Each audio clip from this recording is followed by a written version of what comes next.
स्वागत है फ्रेंड आप लोगों को बीपीएससी जर्नी में। और मैं हूँ राज। आज मैं कुछ आपके साथ 7th के बीपीएससी के नोटिफिकेशन की सारी चीज़ें मैं आपके साथ आज शेयर करने वाला हूँ।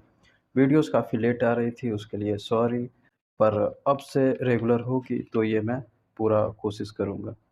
बात करते हैं यहाँ पे, तो मैं एक्सप्लेन करने जा रहा हूँ कि बीपीएससी 7th का नोटिफिकेशन जो कि आ चुका है, और मैं इस वीडियोज़ में प्रोवाइड करूँगा आप लोगों का कि ये होता क्या है। बेसिकली मैं कुछ चीज़ें आप लोगों को बता देता हूँ कि ये वीडियोज़ उन लोगों के लिए होगा जो अभी जस्ट 12th क्रॉस किए हो या फिर ग्रेजुएशन कंप्लीट किए हो, उनके लिए होगा। जो बीपीएससी की तैयारी पहले से ही कर रहे हैं, उनके लिए उन्हें पता ही होती है सारी चीज़ें। तो जो बच्चे न्यू हैं, जिन्हें कुछ नहीं पता, उनके लिए ये बिल्कुल एक नई शुरुआत होगी। और अगर आप लोग वीडियो में आए हैं, तो बिल्कुल सही जगह पर आए हैं। आप अपना टाइम मुझे दें और मैं सारी चीज़ों को काफ़ी बारीकी से एक्सप्लेन करूँगा।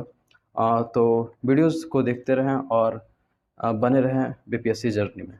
70 बीपीएससी की नोटिफ़िकेशन तो काफ़ी पहले ही आ चुकी थी, 27 जून को ही आ चुकी थी।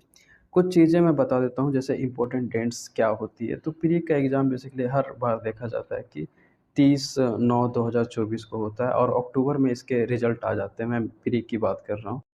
और मेंस कहीं जाके जनवरी 25 में हो सकती है। तो ये कुछ सारी डेट्स हैं, मैं स्लाइड पर भी आपको प्रोवाइड कर दूँगा डेट स्पेसिफ़िक की डेट कैसे-कैसे होती है। तो आप एक अनुमान लगा सकते हैं कि आपके पास कितना टाइम है तैयारी करने का। तो कुछ और चीज़ें हैं, जैसे एप्लीकेशन फ़ी क्या होता है। तो जनरल बीसी, ईबीसी के लिए ₹600 होते हैं, और जो अदर कैटेगरी होती है एससी, एसटी, फीमेल कैंडिडेट, उनके लिए ₹150 होती है। बात करते हैं गाइस सिलेक्शन प्रोसेस की, तो यहाँ पर बेसिकली 3 पेपर होती हैं, प्री, मेंस और इंटरव्यू। ये प्रोसेस है, मैं आपको एक्सप्लेन करता हूँ कि प्री में क्या होता है। Pre basically objective type question होती है, क्वालिफाइंग इसका नेचर होता है। इसका एम ही होता है कि कैंडिडेट को शॉर्टलिस्ट करना नेक्स्ट स्टेज यानी मेंस के लिए। तो मैं बता दूँ कि यहाँ पर जनरल स्टडीज़ वगैरह की क्वेश्चन पूछे जाती है, जो 150 मार्क्स का होता है, और ड्यूरेशन इसके 2 आवर होते हैं। मैं प्री का सब्जेक्ट और भी अच्छे से एक्सप्लेन करूँगा। जैसे-जैसे वीडियोज़ पर आप बने रहें, आपको सारी इन्फॉर्मेशन मिलेगी। अब बात करते हैं प्री के बाद क्या होता है। प्री के बाद फिर मेंस की पेपर आती हैं, जो एक फॉर्मेट होता है इसका डिस्क्रिप्टिव रिटन पेपर होती है, जहाँ पर आपको लिख कर एग्ज़ाम देनी होती है। और यहाँ पर आपकी नॉलेज, आपकी अंडरस्टैंडिंग कैसी है, किस क्वेश्चन को आप किस तरीके से सोच कर और उसे सही तरीके से किस वे में आप प्रेज़ेंट करते हो कॉपी पर, वो सारी चीज़ें मैटर करती है। और इसका मार्क्स की बात करूँ तो ये टोटल 900 मार्क्स के होते हैं, और 4 पेपर होते हैं इसमें। तो और इनमें से एक क्वालिफ़ाइंग नेचर का होता है जो हिंदी सब्जेक्ट है, और बाकी तीनों जो हैं वो मेरिट बेस पे होती है, रैंकिंग के बेस पे होती है। तीसरा स्टेज की बात करें तो तीसरा स्टेज इंटरव्यू का आता है, जो 120 मार्क्स कैरी करती है। कैंडिडेट जो मेंस की तैयारी कर मेंस पास कर आते हैं, वो इंटरव्यू के लिए सिलेक्ट होते हैं। और यहाँ पर पर्सनल इंटरेक्शन होते हैं उस कैंडिडेट के साथ, जहाँ पर उनके कम्युनिकेशन स्किल, उनकी पर्सनालिटी और उनका नॉलेज डेप्थ में कैसी है, ये सारी चीज़ें इंटरव्यू में चेक किया जाता है, और यहाँ पर भी आपको नंबर दिया जाता है।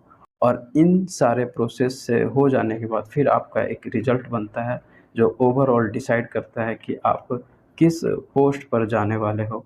प्रीलिम्स के कुछ सिलेबस देख लेते हैं, जो कि अगर आप तैयारी कर रहे हो तो आपको सिलेबस पता होनी चाहिए, और आपको पता होना चाहिए कि मैं जिस फ़ील्ड में उतरने वाला हूँ उसका सिलेबस क्या है, और उसकी पेपर की किस टाइप का क्वेश्चन पूछता है। तो वो सारी चीज़ें मैं आपको यहाँ पे देता हूँ।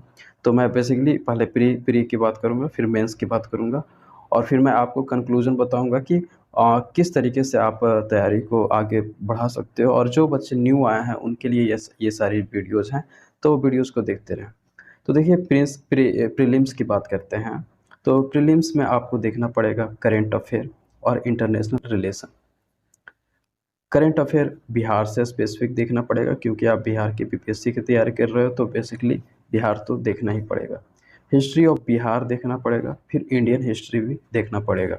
बेसिकली मैं बता दूँ तो बिहार को सेंटर पॉइंट पे रख कर सारी चीज़ें पढ़नी पड़ेगी। वर्ल्ड ज्योग्राफ़ी देखनी पड़ेगी, इंडियन ज्योग्राफ़ी देखनी पड़ेगी, ज्योग्राफ़ी ऑफ बिहार भी देखनी पड़ेगी। तो ये सारी चीज़ें भी आपको पता होनी चाहिए। मैं प्री की बात कर रहा हूँ। और उसके बाद इंडियन पॉलिटी एंड इकोनॉमी, ये चीज़ें भी आपको पता होनी चाहिए।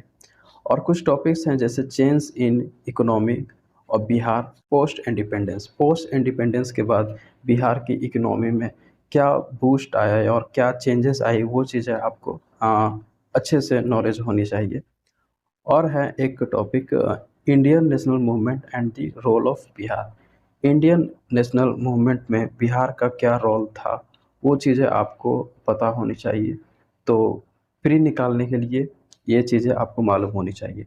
और भी हैं 10 मार्क्स कैरी करती हैं, जैसे general awareness and general science. तो मैं बोलूँगा कि अगर आप साइंस बैकग्राउंड से हैं तो आपके लिए ये चीज़ें आसान होगी। अगर आप आर्ट्स बैकग्राउंड से हैं तो कहीं न कहीं आपको मेहनत करनी पड़ेगी इसके लिए। तो ये सारी सिलेबस हैं, ये सारे कुछ टॉपिक्स हैं जो कि प्री क्लियर करने के लिए आपको पढ़नी पड़ती है। और भी चीज़ें मैं आपको बता दूँ कि बच्चे पूछते हैं कि नेगेटिव मार्किंग भी होती है क्या? तो हाँ, नेगेटिव मार्किंग भी होती है इसमें। और जैसा कि प्री मैंने पहले भी बताया कि ये ऑब्जेक्टिव टाइप का होता है और इसके ड्यूरेशन 2 आवर की होती है। 70 बीपीएससी एग्ज़ाम 2024 मेंस की बात कर लेते हैं, तो मेंस के 4 पेपर होते हैं बेसिकली। जनरल हिंदी होती है, जीएस पेपर 1 होता है, जीएस पेपर 2 होता है और एक ऑप्शनल सब्जेक्ट होती है। जनरल हिंदी गाइज़ मैं आप लोगों को बताता हूँ तो वो चीज़ें कंपल्सरी होती है, क्वालीफ़ाई करनी होती है जनरल हिंदी में आप लोगों को। जिनका बैकग्राउंड हिंदी से नहीं है तो उनके लिए थोड़ी दिक्कत आएगी, पर वो क्वालीफ़ाइंग नेचर का है तो ऑफ़ कोर्स वहाँ पे वो चीज़ें की जा सकती है। एक जीएस पेपर 1 होता है जो 300 मार्क्स कैरी करती है, एक जीएस पेपर 2 होता है जो 300 मार्क्स कैरी करती है, एक ऑप्शनल सब्जेक्ट होते हैं जो 300 मार्क्स कैरी करते हैं। तो ये सारे मिलाकर टोटल 900 मार्क्स के हो जाते हैं। और मैं सारी चीज़ें आपको बताता हूँ कि जैसे जीएस पेपर 1 में क्या पूछते हैं। इससे पहले मैं जनरल हिंदी का बता देता हूँ। तो जनरल हिंदी में बेसिकली एसे, ग्रामर, सिंटैक्स, फ्रेजेस, समरी, वही सारी चीज़ें पूछी जाती हैं जो आपने पहले भी पढ़ चुकी है। बस आपको थोड़ी-सी रिवीज़न करनी होती है। अब बात करते हैं जनरल स्टडीज़ 1 पेपर 1 में क्या पूछते हैं।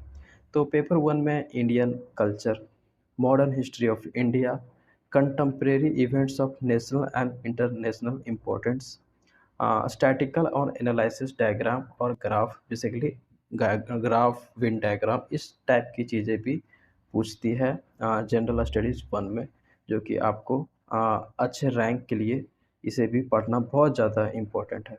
जीएस पेपर 2 को भी देख लेते हैं, तो जीएस पेपर 2 में बेसिकली इंडियन एंड बिहार की पॉलिटी पूछी जाती है, इंडियन एंड बिहार की इकोनॉमी पूछी जाती है, इंडियन एंड बिहार की जियोग्राफी पूछी जाती है और role of impact science and technology, तो इनका योगदान भी आपको पूछी जाती है और जो कि डेवलपमेंट में है बेसिकली, और इनका बिहार में क्या कंट्रीब्यूशन रहा है साइंस और टेक का।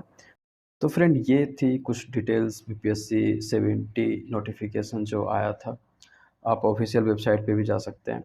तो बेसिकली बहुत सारी चीज़ें को मैंने सही से एक्सप्लेन भी नहीं किया है। मैं बस आपको एक ओवरव्यू देना चाहता था। जो बच्चे न्यू हैं, जो बच्चे न्यू आए हैं और जिन्हें बिल्कुल भी पता नहीं था कि बीपीएससी क्या था, तो वो बच्चे को अब काफ़ी ज़्यादा ब्रीफली उन्हें कुछ समझ में तो आया ही होगा। और अगर आपको और भी चीज़ें जानकारी जाननी है तो आप मुझे बेझिझक कमेंट बॉक्स पे आप बता दो कि आप मुझे इस टॉपिक पर वीडियो बनाओ, तो मैं उस टॉपिक पे ही वीडियोज़ बनाऊँगा। और भी चीज़ें थी जैसे एसे वगैरह, बहुत सारी चीज़ें को और मैं ब्रीफली एक्सप्लेन कर देता, पर वीडियोज़ थोड़ी-सी लंबी हो जाती है तो इसलिए मैंने इसे ऐसा ही रहने दिया। और वीडियोज़ में यहाँ तक बने रहें आप लोग, इसके लिए थैंक्स। और जो बच्चे न्यू हैं, जो बच्चे अभी जस्ट आए हैं किसी कॉम्पिटिशन एग्ज़ाम में, उसके उसके लिए बेस्ट ऑफ लक।